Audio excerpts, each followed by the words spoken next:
à tous, on a le plaisir d'accueillir Emma Cruzy pour la quatrième fois et on va en fait, on arrive à la fin, du processus physiologique puisqu'on va entamer maintenant l'épisiotomie, la césarienne et la délivrance du placenta. Donc on va passer un petit schéma à l'écran qui se trouve dans ton livre, qui fait bien la différence entre l'effet toboggan et l'accouchement physiologique. Voilà, bonjour Emma, comment vas-tu? Écoute, ça va. Bonjour à tout le monde, toujours en forme. C'est vrai que de plus on avance et plus on se rend compte que notre travail est utile en tant que femme et je suis heureuse de faire ce travail avec toi. C'est vraiment très, très chouette.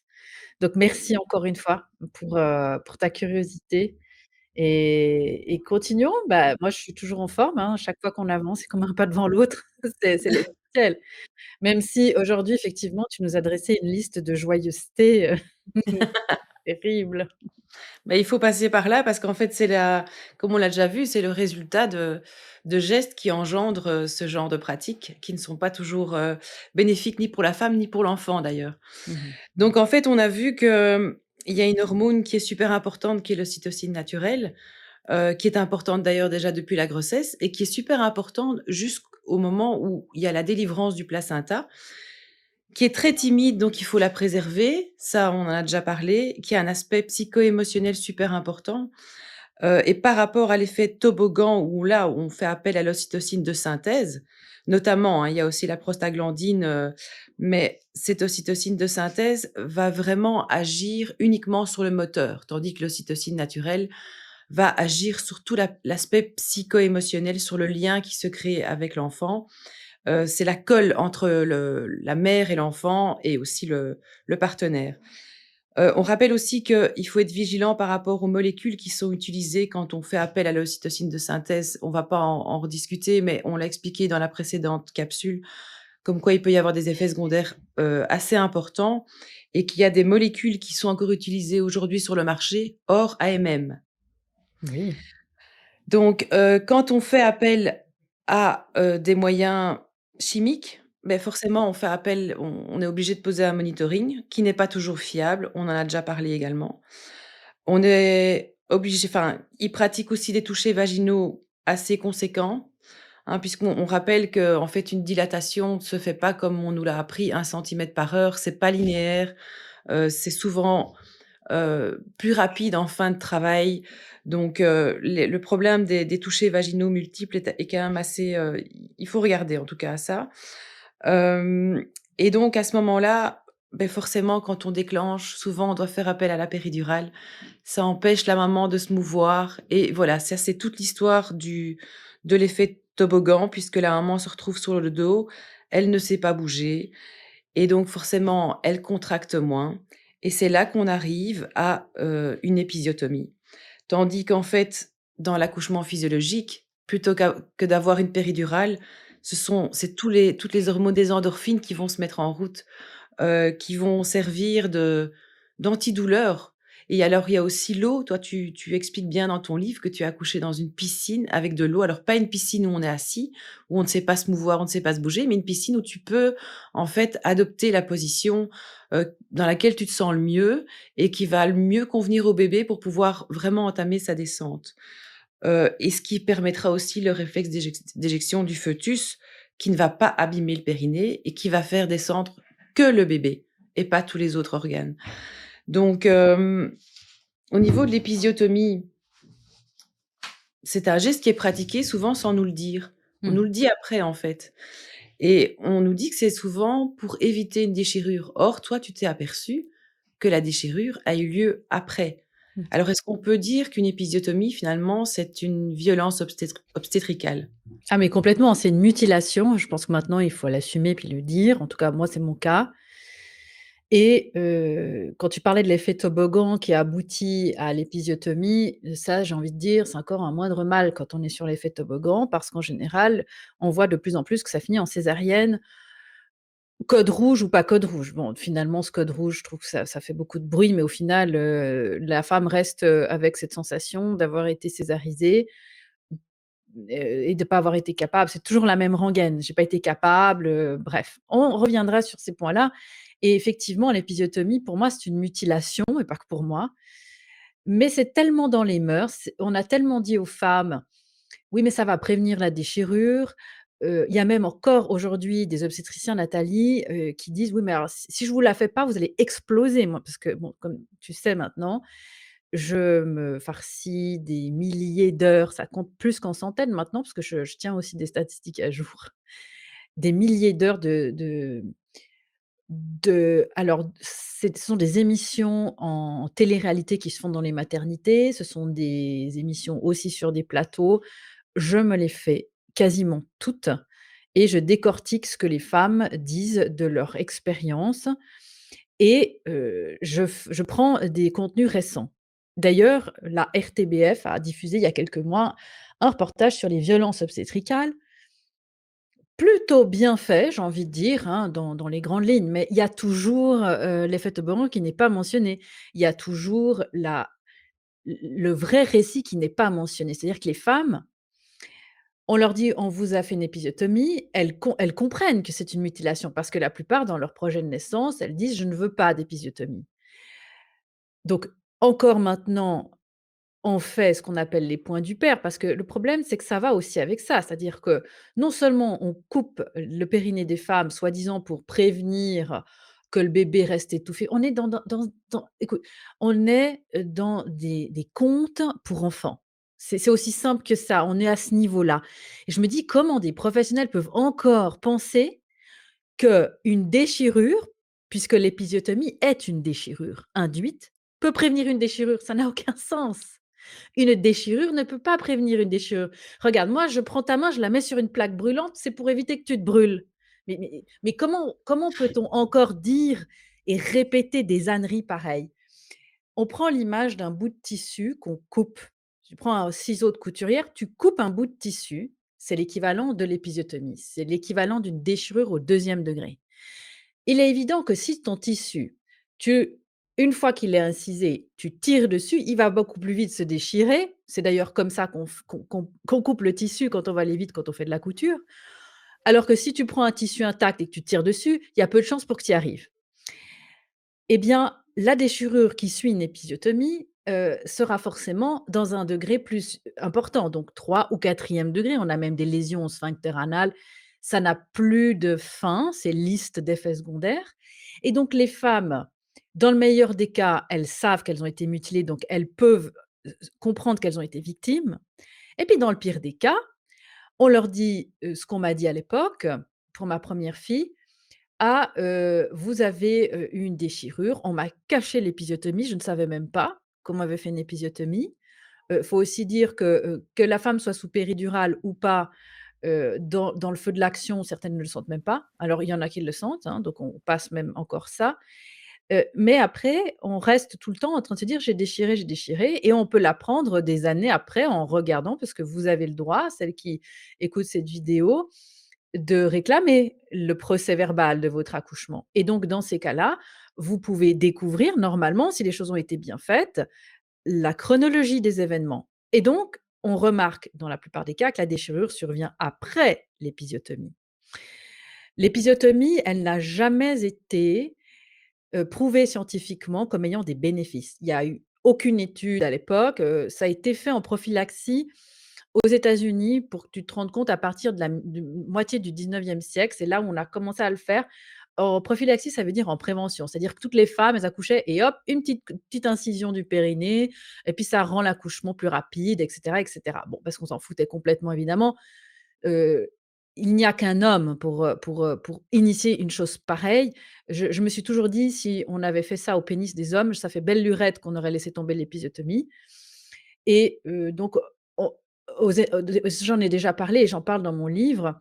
Même le Lancet, hein, qui est pas un journal récent, à l'époque, quand c'était un petit peu plus sérieux que maintenant, il y avait des chercheurs, qui ont posé des questions, qui ont fait des articles dans cette revue anonyme parce qu'il y avait une telle pression et de chasse aux sorcières. Tu imagines maintenant, on parle des injections ARN messager, chaque époque sa mode et à l'époque, tu ne pouvais pas remettre en question l'épisiotomie en assumant: «Voilà, je suis gynécologue obstétricien, je me pose des questions» et donc vers les années, 80, on a commencé à se poser des questions, enfin plus qu'avant et on s'est dit: «Mais quelles sont les études?» Il y en avait aucune, et alors du coup, ça a remis sur la table l'histoire des points du père ou les points du mari, qui ne sont autres qu'une mutilation de plus puisque, on prenait un fil et puis on faisait des points de suture bien serrés dans le vagin des femmes pour les resserrer en prétextant que ça allait donner plus de plaisir au mari évidemment, parce qu'il y a aussi beaucoup de femmes qui évidemment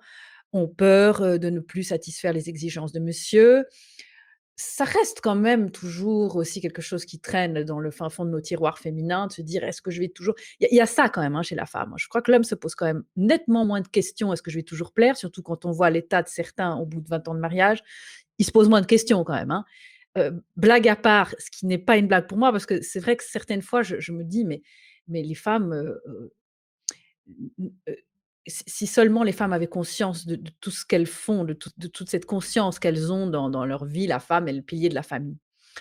Et alors, on fait ses points du père en disant une fois de plus à la femme qu'elle a la responsabilité de la famille.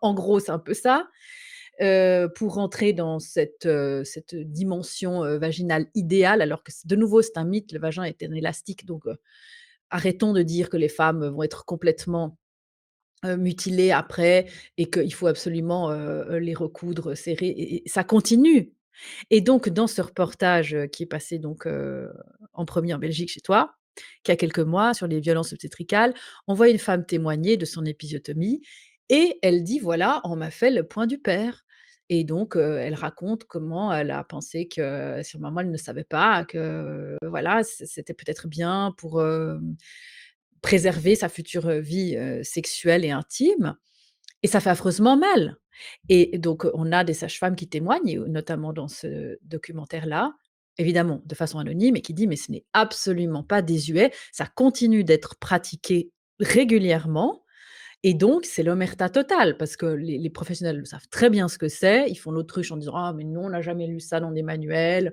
Évidemment que c'est pas écrit dans les manuels, mais il y a quand même des obstétriciens qu'on appelle dans les fonds de couloir, auprès des équipes, le boucher, voilà.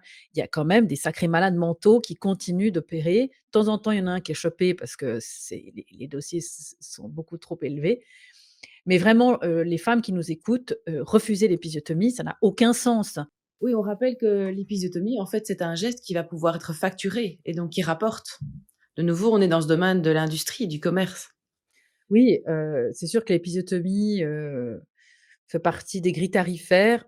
Officiellement, on la pratique moins maintenant, mais encore une fois, les chiffres officiels, sont de la théorie pour moi. En pratique, je vois encore beaucoup, beaucoup de témoignages là-dessus et tout dépend de nouveau des établissements et cetera. Mais vraiment, c'est une pratique complètement archaïque. Il faut arrêter avec ça. De nouveau, c'est lié, cet effet boule de neige, il est toujours lié à l'effet toboggan. Mmh. On justifie l'épisiotomie en disant: «Oui, mais votre bébé, il est resté bloqué». Oui, mais on dit pas que la femme, elle est sur le dos, qu'elle ne sent plus rien, que voilà, c'est un ensemble de choses. C'est pas aussi simple, que ça. Alors évidemment, il y a tout à reprendre et à redécortiquer, à poser sur la table.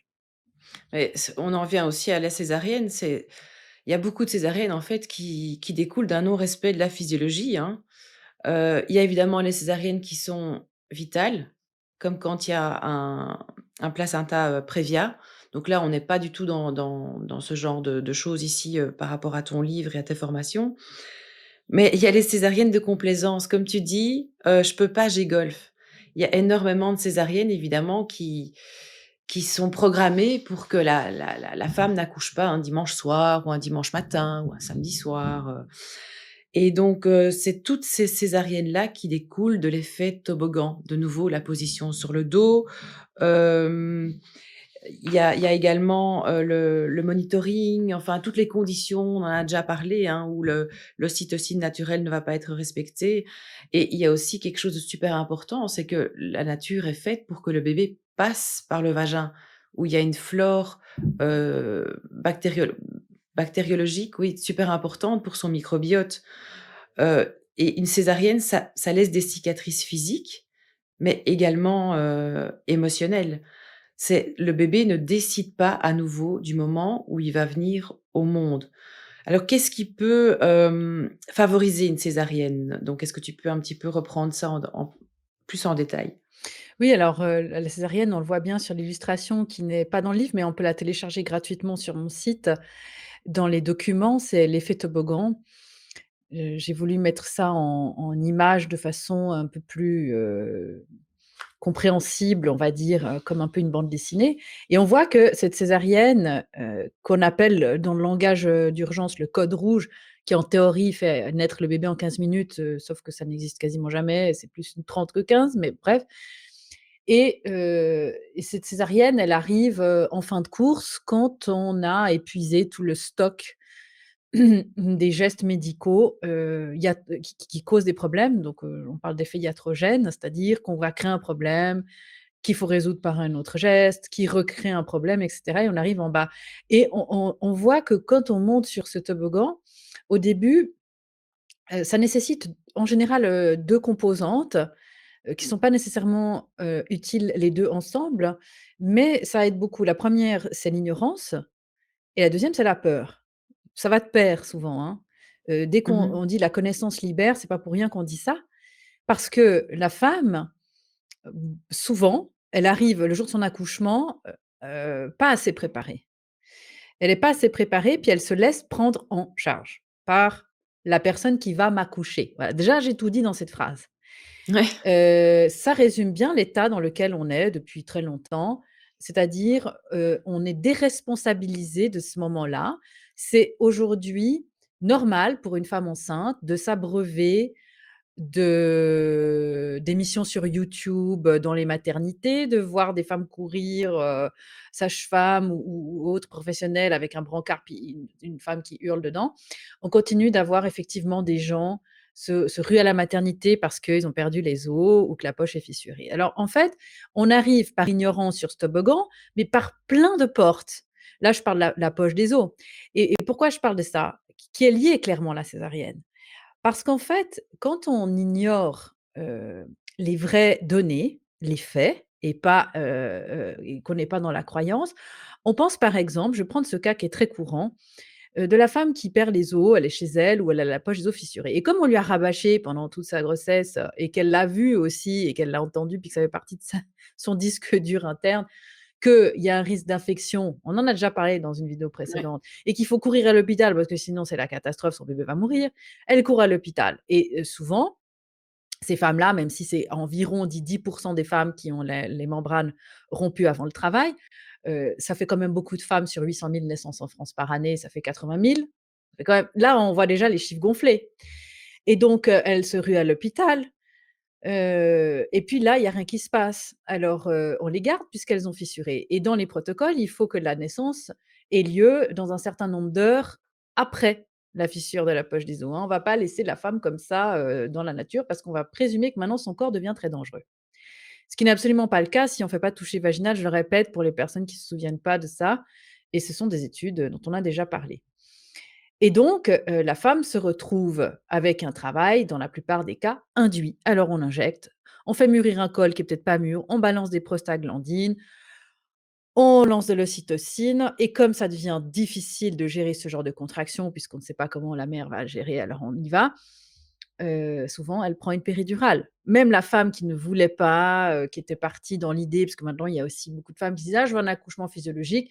Oui, mais c'est on va pas à un accouchement en se disant: «Je veux respecter la physiologie de mon enfantement, les mains dans les poches». Il faut être préparé pour ça. Surtout quand on veut accoucher dans une structure hospitalière où on va aller à l'encontre des besoins de la femme en couche, c'est-à-dire, ocytocine, on oublie, tout est fait pour l'adrénaline, enfin bref, tout est fait pour activer notre cerveau, heu, néocortex et donc on est à l'encontre du bon sens. Alors celle qui veut arriver là dans ces conditions et puis qui s'est pas préparée comme une bête de course, elle a pas beaucoup de chance et encore pire si c'est son premier bébé parce que je suis entourée de femmes qui avaient ce discours-là pour le premier bébé puis qui ont fini en césarienne. Ah oui, parce que l'ocytocine de synthèse provoque des contractions tellement douloureuses Oui, On s'imagine qu'en fait quand on accouche physiologiquement, les contractions sont tout à fait gérables. À oui. partir du moment où on ressent. Alors et c'est la perception de la douleur dépend à chaque femme et surtout ce Mmh qui mh. compte, c'est l'état émotionnel et donc on va se dire: «Oui, mais quel est le rapport entre une péridurale et une césarienne?» En fait, le rapport, il est vite vu.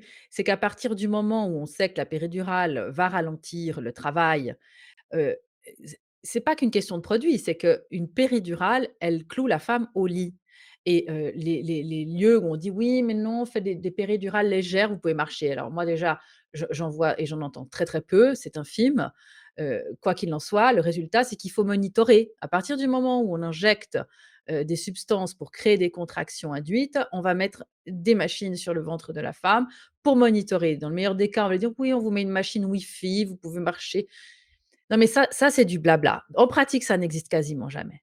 Et puis, est-ce qu'on a envie de balancer des ondes Wi-Fi sur son ventre en plein travail quand le bébé a besoin d'être, au top de sa forme? C'est bien là qu'il doit être oxygéné et cetera. On l'a déjà vu, hein. Oui Et et le pire, c'est le monitoring sur la tête du bébé qui va sortir avec un traumatisme qui va se révéler parfois des années plus tard. Par exemple, un bébé qui jusqu'à, en tout cas au début de sa vie, ne supporterait pas qu'on lui lave, les cheveux. Ça peut provenir d'un traumatisme parce il a eu ce monitoring, sur la tête, en fait, avant de oui, naître. alors ça, ce sont des sondes, intravaginales qu'on met sur le crâne du bébé. Il est clair que ces sondes-là sont beaucoup plus précises que le monitoring, qu'on utilise de façon classique. Alors évidemment qu'une fois qu'on a mis le pied dans l'engrenage, on devient dépendant aussi de ce genre de machine qui, dans un cas de détresse, fœtale, du coup devient nécessaire. Tu vois Oui, à quel point on renverse la situation? Et donc pourquoi je dis que les femmes sont devenues dépendantes? On les rend, dépendantes. Ben voilà pourquoi. Et donc elles sont là, le travail stagne, elles sont sur le dos, elles ne sentent plus rien, il y en a qui s'endorment complètement et voilà, on dit aux femmes: «Bon, ben, maintenant il faut que le bébé naisse parce qu'il commence à fatiguer» et dans les protocoles, au bout de 3 heures, si le travail stagne eh bien, la plupart du temps, on déclenche. Maintenant, quand je vois une émission où, le médecin chef de service arrive le lundi, il dit: «Bon, on va regarder les naissances de hier. Il y en a eu 14 qui sont nées, sur 14, il y en a 10 qui sont partis en césarienne. Qu'est-ce qui s'est passé?» On parle d'un taux de césarienne d'une femme, sur 5, voire une femme sur 4, on est entre 20 et 25 en moyenne. Eh bien, pour moi, 10 femmes sur 14, c'est pas 20 à 25. Et c'est pour ça que je dis: «Prenons les chiffres avec précaution» parce que ça dépend des endroits, hein. C'est une moyenne, donc ça veut dire qu'il y a des endroits où c'est beaucoup plus et des endroits où c'est beaucoup moins. Quand on voit les taux de césarienne, de communautés qui ont été régis à l'époque par Ina May Gaskin, cette sage-femme américaine, vraiment lisez ses livres si c'est pas déjà fait, Le guide de la naissance naturelle et cetera, qui a été traduit en français, donc c'est très simple. D'ailleurs Michel Audin, dit dans sa préface, j'aime beaucoup, chaque fois qu'un livre d'Ina May sort, c'est, un événement historique et pour un homme de sa pointure, je trouve ça génial de le dire, d'une femme qui est sage-femme autodidacte quand même. Donc des naissances, elle en a fait à foison dans sa communauté, aux États-Unis et des femmes allaient là-bas un mois avant pour se mettre, dans le bain pour accoucher. C'était vraiment une pionnière et elle a des statistiques, mais c'est des taux de 1 de césarienne. Donc la césarienne, oui, ça sauve des vies, mais bien entendu que ça sauve des vies. Heu, je crois que si on est encore en train de se poser la question si la césarienne sauve des vies, heu, c'est qu'on n'a pas compris le discours. En revanche, quand tu parles de placenta prévia, on est là-dedans. C'est une infime, hem, partie de la population et ça se sait avant parce que ça se voit à l'échographie. À l'époque, les femmes n'avaient pas d'échographie, donc on découvrait un placenta prévia le jour J et il y a des témoignages de sages-femmes de l'époque, les matrones, qui, sur, des dizaines de placenta prévia, ont réussi à sauver la majorité des mères. Tu imagines? Elles arrivaient à faire, dont une, j'en parlerai une fois, ce serait intéressant de faire vraiment une capsule historique là-dessus. Elle arrivait à faire sortir le placenta en premier de la mère, à retourner le bébé, donc de le mettre la tête en haut et de le tirer par les pieds pour le sortir en un temps record pour sauver le bébé et la mère. Elle avait eu des expériences où elle avait découvert ce que c'était que le Prévia. Évidemment, la mère était décédée, c'est une urgence absolue. Maintenant, on ne sait plus faire ce genre de manœuvre parce qu'on a la césarienne, donc c'est pratique. On limite les risques et tout va bien. Mais pour dire que même à l'époque où il y avait pas ça, même à l'époque où il y avait pas l'échographie et et il il y avait de la pratique. Il y avait, une connaissance profonde du corps de la femme et on n'était pas parasité, tout le temps par, des peurs et cetera. Donc la césarienne est extrêmement utile dans ce genre de cas, on s'organise et cetera. Maintenant, la césarienne dont je parle et que je dénonce, pas le week-end, j'ai golf, heu, alors là, le pompon, c'est la césarienne de convenance. On a des femmes qui ont tellement peur d'accoucher et peut-être on peut les comprendre aussi avec tout ce qu'elles voient, Oui. qu'elles se disent que la meilleure chose, c'est la césarienne. Parce que, on nous a complètement déconnectés de l'utilité de l'enfantement et ce que ces femmes oublient, c'est que, bon, alors évidemment, c'est déjà le bébé, hein. C'est à quoi ça sert de passer par le vagin de maman? Bah, il y a peut-être une utilité, en fait. Mmh. Et on voit des mères, qui se tapent la tête contre les murs en se disant qu'il faut absolument, que le bébé ait les meilleures, conditions d'hygiène dans la vie pour, démarrer et cetera. Mais oui, comme tu le dis, c'est qu'à un moment donné, tout ce que le bébé va a ramasser dans le passage vaginal est extrêmement bénéfique pour lui, hein.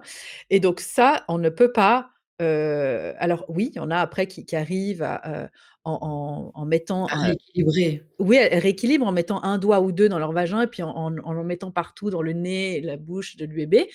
On dit ça à l'hôpital, on passe pour des folles. Et pourtant c'est tellement simple. C'est Oui. tellement simple et c'est une chose qu'on préconise. On en a déjà parlé avec Malika Bonaparte dans Faux départ. Mmh mh. Comment essayer de réparer un peu, les dégâts pour certaines femmes qui n'ont pas le choix. Mais la césarienne de convenance qui est prévue en général le vendredi, hein, c'est sûr, il ne faut pas le faire le samedi, ni le dimanche encore moins. Eh bien alors celle-ci, elle est terrible, elle est terrible, elle est dangereuse en plus, il y a des sacrés effets, potentiels et puis les femmes Ça par remet plus difficilement aussi, hein? oui, Moi, il me c'est semble ça. que les femmes doivent pas porter un collant spécial après? Bah, en fait, chaque femme va réagir différemment à sa cicatrice, mais surtout que, on est tellement habitué à l'ère de la chirurgie esthétique de se dire: «C'est une cicatrice, ça Mmh. va donner le tour», que par peur d'avoir mal ou de souffrir le jour J, la femme va avoir mal et souffrir, de façon indéterminée dans le temps. Je ne connais pas une seule femme qui a accouché de façon physiologique qui l'a regretté. J'en connais pas une.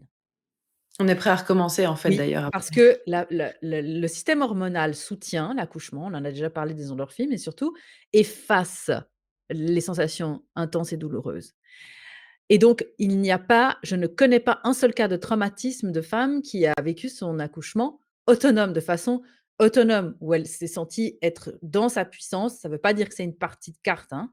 Je ne dis pas que c'est simple. Mais il y a une, une magie qui s'opère, comme une vague qui efface, des souvenirs qui peuvent être, plus intenses, mais on est fiers. Les femmes disent: «Je l'ai fait». À l'inverse, celles qui souffrent encore 30 ans après de leur cicatrice, quand il fait froid, quand il fait humide, qui ont des rapports, intimes, alors pour le coup, qui ont voulu se préserver le vagin pour leur rapport sexuel et qui n'arrivent plus à en avoir parce que ça leur fait mal, heu, tout ça on n'y pense pas parce qu'on ne nous le dit pas et pourtant, avoir une cicatrice là, ce sont des pertes énergétiques. Alors évidemment, si je vais sur ce terrain-là, on va dire: «Oui, alors là, on est dans la médecine holistique» ou je sais pas quoi. Bon, très bien, on peut se dire que c'est un peu trop ésotérique. N'empêche que, heu, tous ces éléments mis bout à bout, font que la femme, elle est abîmée et elle va payer beaucoup plus cher ce prix-là, que de se préparer à la naissance et de se dire: «OK, je vais aller au fond de mes peurs et une bonne fois pour toutes, je vais me les dégager». Parce qu'il y a fort à parier en plus que ces peurs ne lui appartiennent même pas. Hein, parce que moi je suis très intéressée par le transgénérationnel aussi. J'en parle pas beaucoup, je pourrais pas non plus passer mes journées à faire des vidéos, mais c'est un sujet qui m'intéresse depuis plus de 15 ans et on a des peurs, on a tous des fichiers qui nous sont, mis sur les épaules, de notre arbre généalogique donc il y a fort à parier aussi que ça nous appartienne pas. J'ai même une femme, tu vois Nathalie, qui dit dans une émission: «Ah oui, mais chez nous, les femmes accouchent par césarienne, c'est comme ça. On est toutes césarisées». Évidemment qu'alors tu pars de là, il va falloir bosser un petit peu et heureusement on a 9 mois pour ça, pour se Oui, préparer. mais il y a aussi la peur des professionnels, hein. Ils ont un protocole à respecter pour se préserver en cas d'éventuelles poursuites en justice et puis, ils sont pas comme tu dis souvent, ils sont pas formés à la physiologie et pour eux, il faut que ça aille vite l'accouchement. Donc s'il y a en effet une détresse fœtale qui est souvent engendrée par ocytocine, enfin, on a déjà rappelé tout ça, mais il faut sortir le bébé au plus vite et hop, césarienne et c'est de nouveau un geste à facturer. En fait, c'est triste à dire, mais c'est un peu comme ça aussi et donc ça a des conséquences sur la femme et sur le bébé.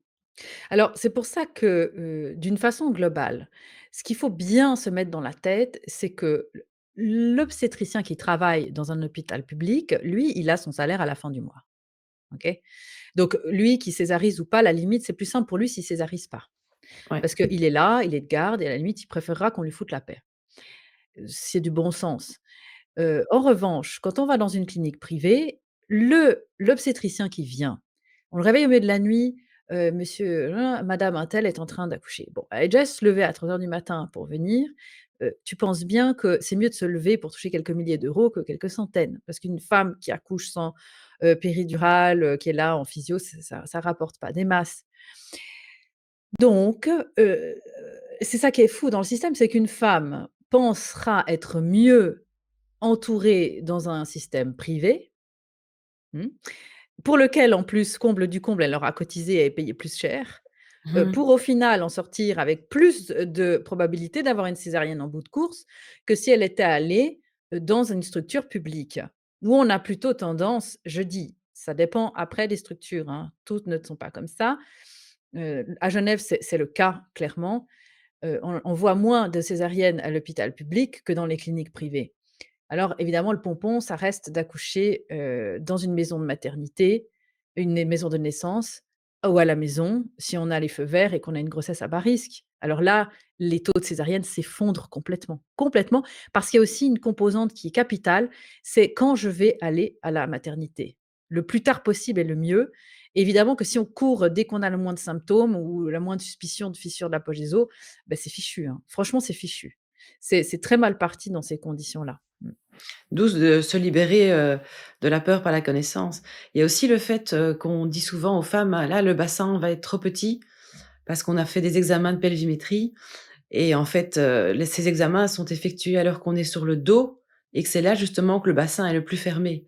Donc de nouveau, on est comme, avec le diabète gestationnel, ce sont des examens qui n'ont pas de sens en fait. Ah oui, non, mais là, on est, de nouveau, on se demande quand même, qu'est-ce qu'on leur apprend parce que, le bassin n'est pas un cercle, d'os, comme ça, où le bébé va devoir, se contorsionner pour passer. C'est élastique, il y a plusieurs os. On a aussi une imprégnation hormonale qui fait qu'on est beaucoup plus laxe. D'ailleurs, c'est pour ça que souvent certaines femmes se cassent la figure, pendant la grossesse avec les chevilles qui lâchent, mais merci, nous devenons des élastiques et évidemment, ça serait trop simple, quand on est sur le dos, c'est à ce moment-là que le bassin est le plus fermé.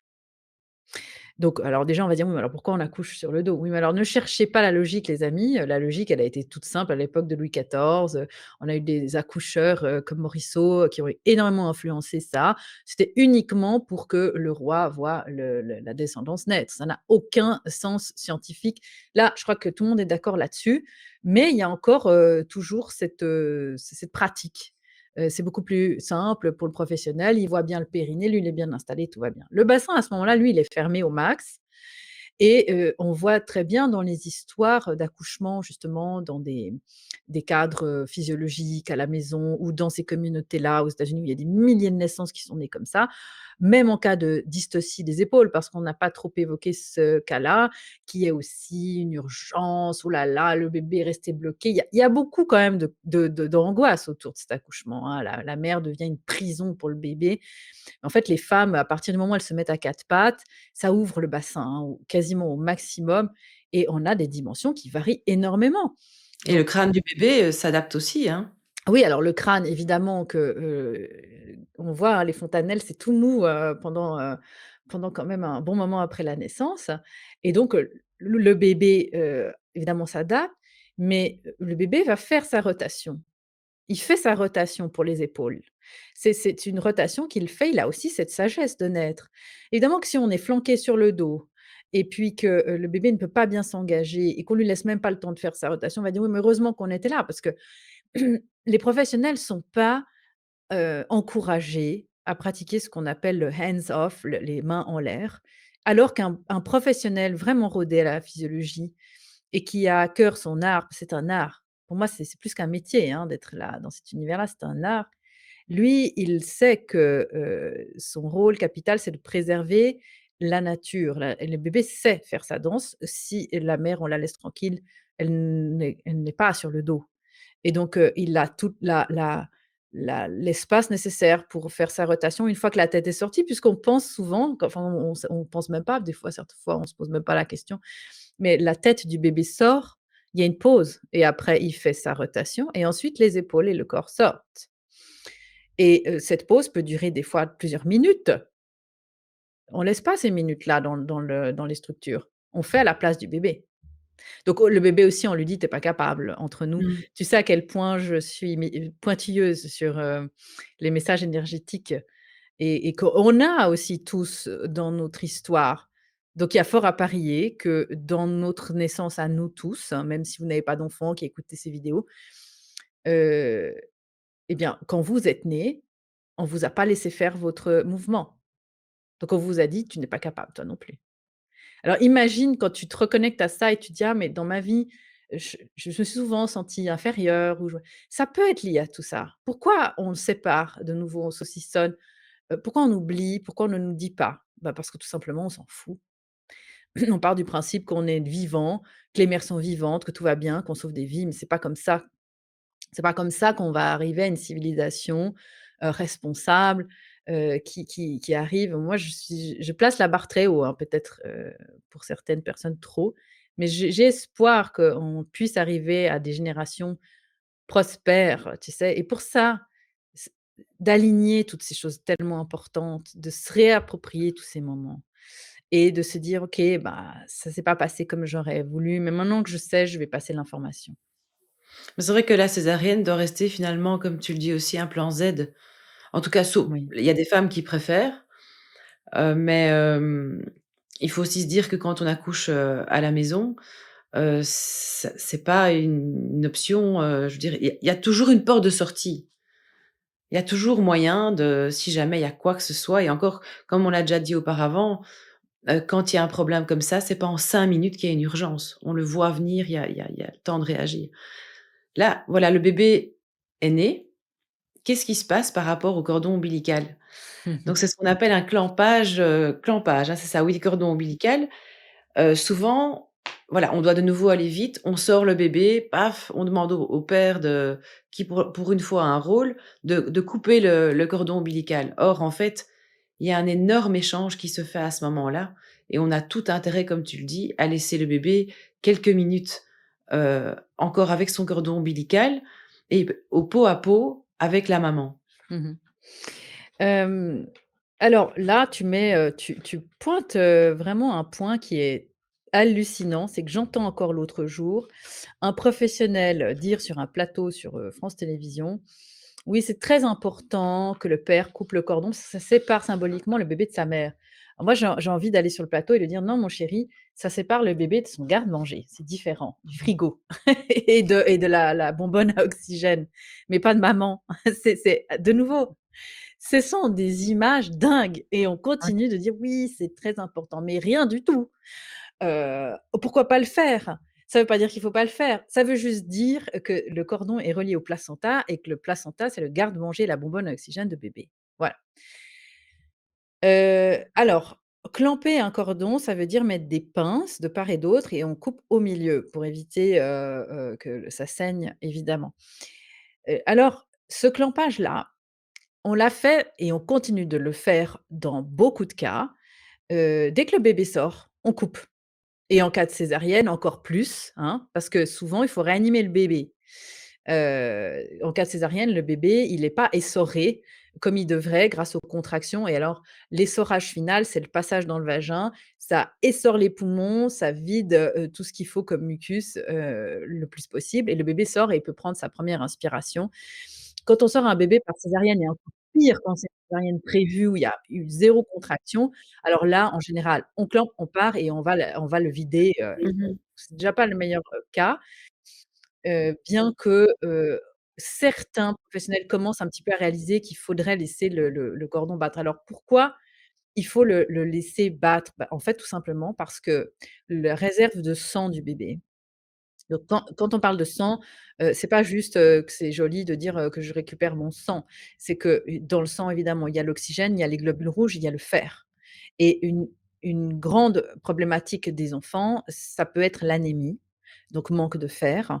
C'est, évidemment qu'un bébé anémié, il va pas être bien oxygéné, enfin, il y a toute une mise en place qu'il faut comprendre. C'est que le bébé, quand il sort, de son berceau piscine, pendant 9 mois, il avait une f un métabolisme particulier, nourri en permanence, enfin, c'est le sentiment océanique et là, il arrive, on lui dit: «Hop, tu vas changer ton mode respiratoire», donc et c'est hallucinant quand même la technologie d'un bébé, hein, et puis tu vas mettre en route ton métabolisme et tu vas mettre en route tes organes et tout se met en route et donc le volume de sang du bébé, il est capital à ce moment-là et pourquoi on est en train de faire une pagaille pas possible quand on coupe le cordon rapidement? C'est qu'en fait, on enlève la partie du volume du sang du bébé qui reste dans le placenta parce que quand le bébé arrive sur terre, à ce moment-là, le cordon bat encore. C'est pour ça que c'est pas nécessaire que le bébé hurle dès qu'il est dehors. Tant qu'il est relié au cordon et au placenta, il est encore oxygéné, une fois qu'il a pas pris encore sa première respiration, par le placenta, hein, et donc le bébé sort, il peut mettre des fois, ça peut être, certaines fois même un peu impressionnant pour les parents, mais quelques bonnes grosses secondes, voire quelques minutes. C'est arrivé même des bébés qui sortent en dormant. C'est rare, mais ça arrive quand on touche à rien et le bébé prend son temps, mais il est toujours oxygéné. Ce qui compte, c'est aussi de voir la couleur, hein, de du bébé et donc le cordon bat, on estime que plus ou moins 30 à 40 de du volume de son sang est encore dans le placenta quand il sort et donc moi, dans ma préparation, je montre et j'illustre ça avec des verres. On a recréé du faux sang et on voit les quantités. C'est énorme! Pour un petit bébé, un petit bout de chou comme ça, 30 à 40 de son sang, ce serait l'équivalent de litres pour nous. Dans le placenta et donc si on coupe tout de suite, on le prive de ça. On lui enlève c'est comme si vous lui enleviez du sang et donc cette baisse de volume sanguin, elle a, tout un tas de répercussions. Donc on peut arriver à des bébés qui manquent d'oxygène, des bébés apathiques, des bébés qui n'ont pas une mise en route de leurs organes principaux optimale dans les premiers jours. On a des baisses de pression artérielle, des fréquences cardiaques qui sont plus élevées, plein de choses. Moi j'ai des listes là, heu donc on parle des reins, on parle du système urinaire, vraiment c'est très important et quand on laisse le cordon battre, donc quelques minutes, c'est pas des heures, hein, on le laisse toute cette, transfusion placentaire faire son effet, donc le sang retourne en 100 vers le bébé, le cordon arrête de battre et à ce moment-là, on fait ce qu'on appelle un clampage tardif, mais il faudrait l'appeler ça le clampage intelligent ou normal. Moi, j'ai quand même parlé avec un gynécologue obstétricien en fin de carrière qui exerce encore à Genève, qui m'avait dit: «Ah non, non, non, non, mais non, on va pas faire un clampage tardif parce que le bébé, une fois qu'il sort avec la gravité, il peut se vider de son sang». Mais tu te rends compte ce genre de d'ânerie qu'on entend? Mmh. Et alors les dernières études nous apprennent quand même que, à long terme, il y a aussi des conséquences. C'est pas qu'à court terme, c'est pas une lubie. À long terme, on a même des conséquences sur le développement social de l'enfant.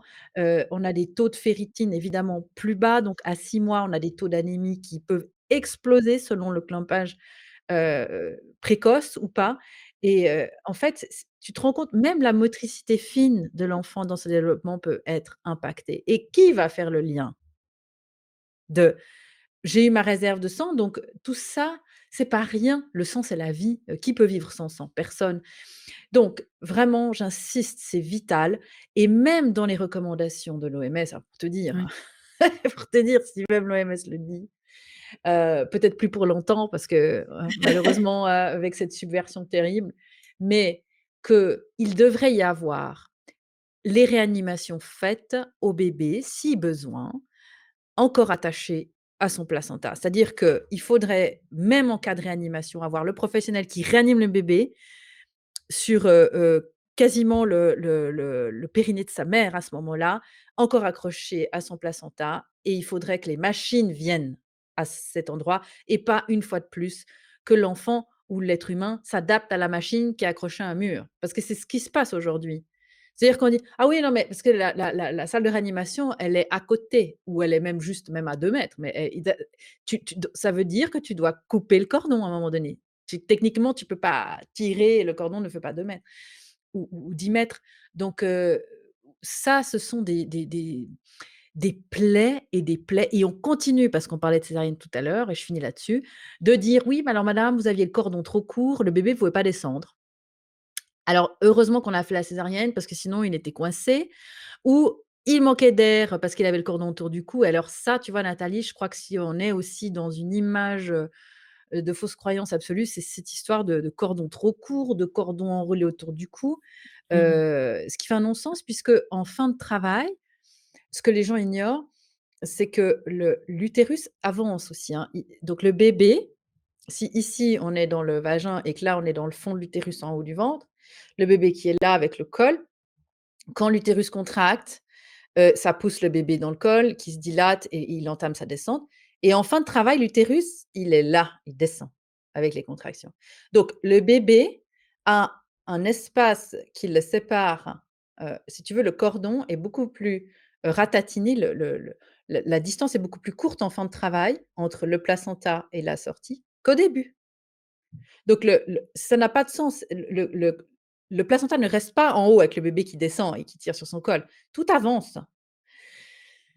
Je parle aussi, dans la prépa et dans le livre de la gelée de Wharton qui préserve justement, le fait qu'on peut dire: «Oui, à cause de tours de cordon, le bébé s'asphyxie, il respire par son nombril déjà». Le cordon est comme un cordon de téléphone comme on avait, il y a longtemps. Nous, on a connu ça. Ceux qui ont 20 ans, ils vont dire: «Qu'est-ce que c'est que ce truc?» Je rappelle que nous, quand on téléphonait, on était liés à un fil à l'époque et ça rappelle ça, hein, Ouais. la nature est bien faite par rapport à ça. Mais voilà, je crois qu'on a parlé du cordon ombilical. Je pense que tu as quand même, éclairci pas mal de points là-dessus. D'où l'importance, des parents qui ont le droit, parce qu'on a quand même des droits dans les hôpitaux, de demander à ce qu'on ne coupe pas, on ne clampe pas directement le cordon ombilical et ça permet aussi de que le bébé reste peau à peau plus longtemps avec sa maman, évidemment. Et Oui. puis, le bébé est né, mais maintenant, il y a encore une autre naissance. C'est la délivrance du placenta. Elle fait très peur aux professionnels. Là, tu peux expliquer par rapport aux vaisseaux sanguins, et aussi le rôle super important de l'ocytocine naturelle qui va r re enfin, j'allais dire réanimer, oui, les contractions qui vont permettre au placenta de sortir et c'est là qu'il y a vraiment un grand shoot d'ocytocine, Mmh. et s'il y a pas ces contractions, là, par contre, l'ocytocine de synthèse peut être très, très importante et très utile. Oui. C'est effectivement aussi souvent dans nos croyances de se dire qu'on risque de mourir, pendant qu'on accouche, enfin pendant la naissance du bébé, alors qu'en réalité les risques sont plutôt du côté de l'après-naissance du bébé. Parce que pour la mère, cette hémorragie de la délivrance peut être fatale et on est toujours dans la même nécessité de préserver les mêmes hormones donc en gros, la femme quand elle, accouche dans sa vie, c'est là où elle aura la plus grosse décharge de son histoire d'ocytocine. La nature est bien faite, elle prévoit justement ça. Pourquoi? Parce que quand le bébé sort, il y a une pause, les contractions s'arrêtent et reprennent. Alors ça dépend, il y a des femmes, c'est au bout de quelques minutes, d'autres 30, d'autres ça peut être, un peu plus. Les contractions reprennent pour, que de nouveau l'utérus, se remette à travailler et d'une certaine façon, si on peut imaginer que le placenta, il est accroché à la paroi de l'utérus, par des vaisseaux et donc si l'utérus contracte, les vaisseaux vont se fermer comme des petits robinets, le placenta se décroche et c'est OK, on saigne un petit peu, ce sont des pertes physiologiques, qui sont largement compensées parce que ce qu'il faut aussi se souvenir, c'est que la femme, pendant sa grossesse, elle voit son volume sanguin augmenter plus ou moins de 40.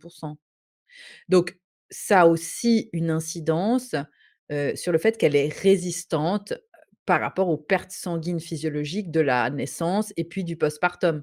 Hein, on a plus de sang et on sent qu'on est pleine d'eau, pleine de liquide, hein, en fin de grossesse, on n'en peut plus. Ça fait aussi partie du jeu, c'est aussi pour ça qu'on est essoufflé, parce qu'on a plus de sang à faire circuler dans les mêmes réseaux, veineux et artériels. Donc c'est aussi, je fais une petite parenthèse, pour ça qu'on a des taux de fer qui peuvent en apparence s'effondrer, mais tout simplement ils sont dilués parce qu'on a plus de sang. Parenthèse fermée, voilà pourquoi il faut faire attention aussi avec l'anémie, bon. En tout cas, il faut faire attention avec la façon dont on interprète des analyses de sang. Voilà. toujours se poser les questions et donc cette hémorragie, elle peut avoir lieu quand l'utérus ne contracte plus, parce qu'il n'a pas reçu assez d'ocytocine, parce qu'il est fatigué, parce qu'il a été malmené, par un travail beaucoup trop violent, on va dire induit. Par exemple, dans le cas d'un déclenchement à l'ocytocine de synthèse. La femme est absolument dépendante de cette molécule parce qu'elle ne l'a pas elle-même sécrétée par son cerveau pendant l'accouchement. On va devoir l'injecter à nouveau et ça fait partie d'un protocole qui est fait même dans les cas d'accouchement sans ocytocique, donc ocytocine de synthèse. Les femmes, sans le savoir, reçoivent une injection d'ocytocine de synthèse au moment où la tête du bébé sort, on dit qu'il est à l'épaule, et elles reçoivent une dose de cytocine de synthèse qui est censée justement prévenir l'hémorragie de la délivrance. Ça, c'est hallucinant aussi parce qu'on se dit: «Mais pourquoi en fait on m'injecte ça alors que, peut-être il y avait pas de raison, hein?» Évidemment, la femme qui a reçu cette ocytocine de synthèse, elle devient dépendante parce qu'elle ne va pas avoir son shoot de cytocine naturelle, hein. Donc une fois qu'on court-circuite, on est lancé dans ce cercle Mmh. de dépendance et là, dans ce cas-là, évidemment que si on fait une étude, alors c'est pour ça que c'est important de comprendre les études. Si on fait une étude sur des femmes, dans cette étude, on a des cohortes de femmes qui sont déclenchées et puis qu'on dit: «Ah, on a fait 2 groupes. Un groupe qui a reçu l'ocytocine de synthèse à l'épaule et l'autre pas». On s'est rendu compte qu'il y avait plus d'hémorragie de la délivrance, bah, évidemment, parce qu'il faut préciser que dans la cohorte, il y en a qui étaient déjà boostés à l'ocytocine et qui, du coup, ne la produisaient pas. Donc, il faut vraiment faire attention quand on entend des professionnels parler, du rôle important d'injecter de l'ocytocine de synthèse pour prévenir l'hémorragie de la délivrance. Dans un cas d'un accouchement physiologique où tout s'est bien passé, dans pratiquement tous les cas, il y a toujours évidemment des exceptions, on n'est pas des robots. Le placenta se défait normalement avec cette montée d'ocytocine et j'aime rappeler et c'est là aussi la magie de la naissance. L'accouchement est fini quand le placenta est né et c'est le bébé et sa mère qui font naître le placenta, ensemble. C'est-à-dire que le bébé, il a un rôle à jouer parce qu'une fois qu'il sort, Heu, la le 1er regard qu'on appelle Suzanne Colson, qui est une sage-femme qui a travaillé avec Michel Audin et qui est spécialisée dans l'allaitement, on va dire, biologique, c'est très important aussi d'aller voir ce qu'elle fait, nous parle de proto-regard. Ce 1er regard, cette imprégnation forte, si la femme tombe en amour avec son bébé, à ce moment-là, la femme, elle va mettre son bébé contre elle, contre son sein et au-delà du pot à pot, c'est vraiment cette stimulation des mamelons qui fait que l'ocytocine reprend le bébé en tétant sa mère et en la rendant amoureuse d'une certaine façon, va la rebooster en ocytocine et va déclencher les contractions qui vont elles-mêmes fermer les robinets et donc ensemble, ils font naître le placenta. Voilà, les cas d'accouchement à la maison, sont gérés les sages-femmes ont de l'ocytocine de synthèse avec elles. Ce qu'il faut savoir, c'est qu'en cas d'hémorragie, elles peuvent, f injecter ces produits-là en attendant, que les ambulances arrivent. Si certaines fois, il faut faire des révisions utérines ou pas, mais disons que, pareil, il faut pas croire que les accouchements, que ce soit en maison de naissance ou à domicile, se font dans le foin. Avec, le l'âne et le bœuf. Je sais qu'on est en période de Noël, mais quand même, je rigole parce que souvent les gens pensent que c'est ou le plateau, urgence ou le foin, l'âne et le bœuf. Tu vois? C'est pas comme ça. Oui. Et donc on peut évidemment, dans certaines circonstances, on va dire, calmer les choses si nécessaire. Mais encore une fois, il y a beaucoup de problèmes qui sont créés à cause, des effets, iatrogènes. Donc l'hémorragie de la délivrance arrive encore de façon très courante dans les structures hospitalières parce que malgré tous leurs protocoles, eh bien, il y en a beaucoup plus, et c'est écrasant les chiffres que, dans les accouchements, où on a respecté la physiologie. C'est ça qui est dingue en plus. Ouais, parce qu'on l'a dit, hein, on le redit, mais l'ocytocine naturelle est sécuritaire pour cette fameuse phase de délivrance du placenta. Elle est nécessaire et sécuritaire. Ouais. Elle est capitale. Si on n'en a pas, les contractions ne peuvent pas avoir lieu, la délivrance non plus. Encore une fois, les parents, on les encourage vraiment à rester dans leur bulle au moment de la naissance. C'est pas le moment de poster des trucs sur les réseaux sociaux, je sais pas quoi, il faut, laisser le temps au placenta de sortir aussi, pas de panique, on est toujours dans la course à la montre. Il y a des signaux, qui parlent de d'un début d'hémorragie. C'est pas forcément lié au temps que le placenta va mettre pour sortir, ça peut être, le les pertes de sang, tout de suite après la naissance et ça, c'est peut-être là, effectivement, l'avantage d'avoir un professionnel avec soi à la maison, même si on se sent capable d'accoucher seul. Finalement, il y en a beaucoup aussi qui pratiquent, l'accouchement non assisté.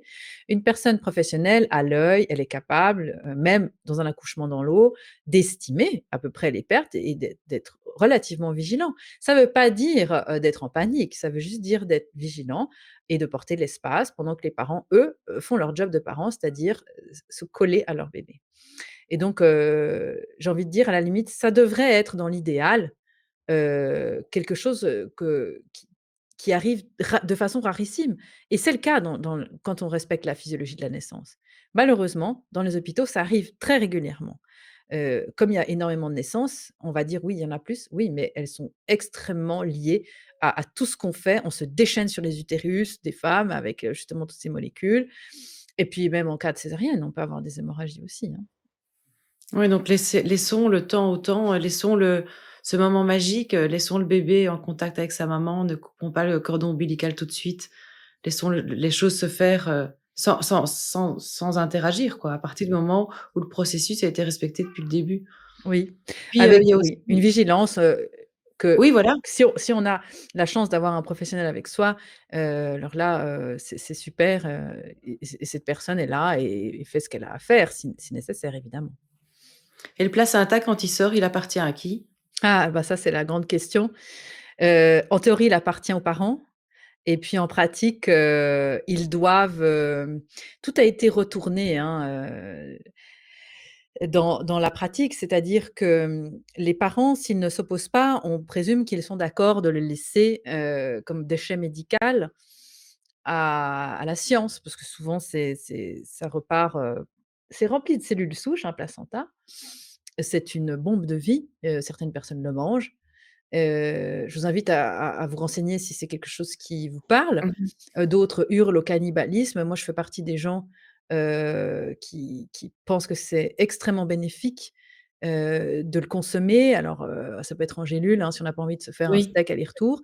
En même temps, ça me choque moins, de manger mon placenta, que de manger un steak de bœuf dans la mesure où cette viande est la seule viande au monde qui est créée à partir de la vie et pas à partir de la mort Mmh mh. et c'est, là aussi on touche un tabou absolu.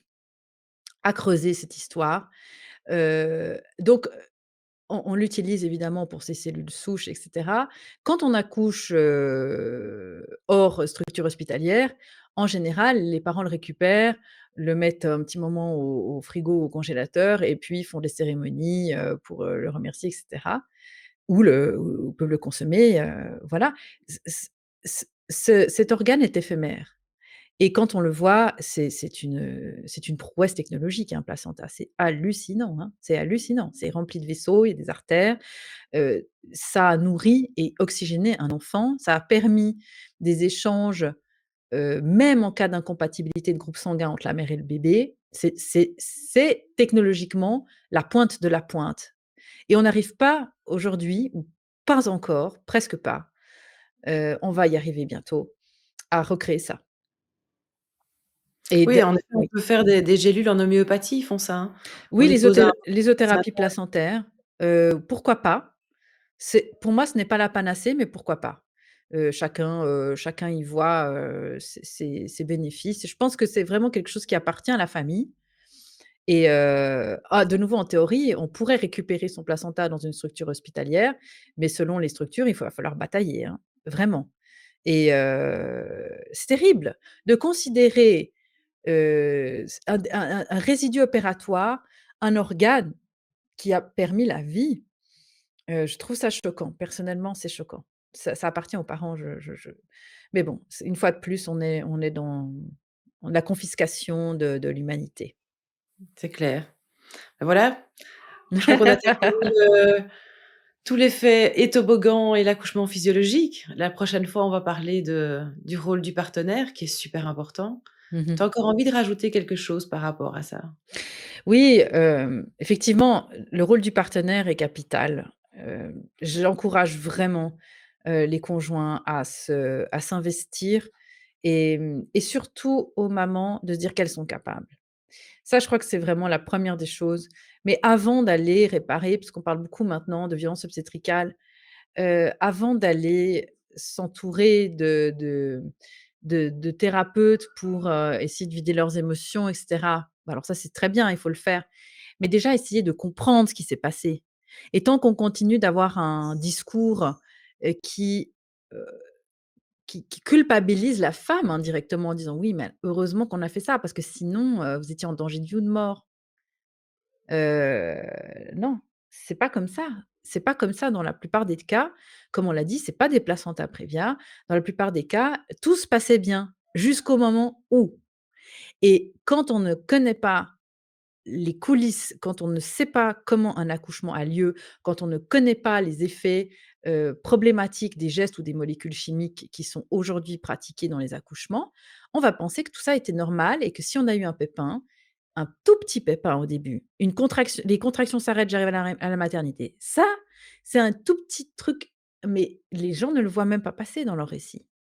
Alors du coup, il y a eu ça et alors du coup et le tout petit truc qui aurait pu être évité au départ si on avait été informé, s'est transformé en catastrophe à la fin et en traumatisme. Donc voilà ce que j'ai vraiment envie de dire pour finir, c'est que toutes les personnes qui écoutent ces vidéos et qui connaissent des personnes traumatisées ou qui ont peur d'avoir d'autres enfants ou qui même n'en veulent carrément pas parce qu'elles ont entendu que des histoires horribles, s'informent, se forment et sortent de l'ignorance, parce que quand on sort de l'ignorance, on enlève ses peurs, ses fausses croyances et on se dit: «Ah oui, mais en fait, je suis capable». Alors il y en a qui sont très fâchés au début et c'est normal. Je connais beaucoup de mamans qui sont très en colère au début et là, ça vaut la peine d'aller voir un bon thérapeute, d'aller sortir ses émotions, de se faire vraiment accompagner, mais dans un processus où déjà à la base, on n'a plus la dissonance au fond de soi qui on sait, les femmes savent au fond. C'est juste que c'est tellement enfoui parce qu'on ne s'autorise pas à se faire confiance, et bien, qu'on ne peut pas se réparer. Donc voilà ce que j'avais envie de dire pour terminer cette vidéo. En tout cas, on invite tout le monde à s'informer, à partager autour de soi parce que comme on l'a déjà dit, ça va le changement viendra probablement des citoyens plus facilement que des professionnels Oui. qui sont soumis à beaucoup de pression et qui sont déjà, formatés dès leurs études. On rappelle ton livre, hein, qui est disponible sur ton site et tes formations. Alors il y a aussi la formation de la famille Bonaparte qui est, elle, est plus axée sur, tout ce qui est douleur, gestion de la douleur et cetera, hein. Oui, Il y a une tout à fait. formation pour les futurs parents, mais il y a également une formation pour les professionnels. Exactement.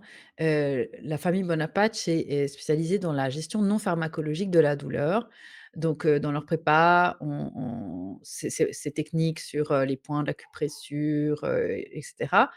Au niveau technique, ce qu'on peut faire, elle parle beaucoup aussi de comment qu'est-ce que la douleur en fait, hein, dans les nerfs, l'information nociceptive et cetera. Et on a fait un combo justement, les gens peuvent avoir un prix plus bas en ayant les 2. Elles se complètent vraiment. Mon approche est vraiment basée sur, se reconnecter à ses capacités, à comprendre tous les moi je détricote toutes les fausses croyances, on enlève les peurs et cetera. Et puis après, si on veut avoir des techniques de gestion de la douleur à proprement parler, la proposition de Julie et Malika, elle est super pratique. Moi j'ai tout fait, chez eux, donc je connais vraiment, toute leur approche et c'est pour ça qu'on s'est dit finalement, il faut qu'on mette ensemble notre travail parce qu'il est complémentaire. Donc et on remarque souvent que les gens qui investissent dans leur, enfantement sont des gens qui ont eu des mauvaises expériences avant. Parce qu'ils savent que ça n'arrive pas qu'aux autres et si souvent on se contente d'aller dans des préparations qu'on nous offre, dans les maternités et cetera et pour moi ça vaut, pas grand chose, hein, c'est voire des fois même pire que tout. Voilà, bah, écoute, merci Emma. C'était passionnant, donc on vous invite vraiment à aller creuser le sujet pour vous ou Merci. pour vos enfants Mmh. ou vos petits-enfants. On se dit à bientôt. Oui. À La bientôt. prochaine avec les chouchous. Avec les chouchous. Au revoir Emma. Au revoir Nathalie.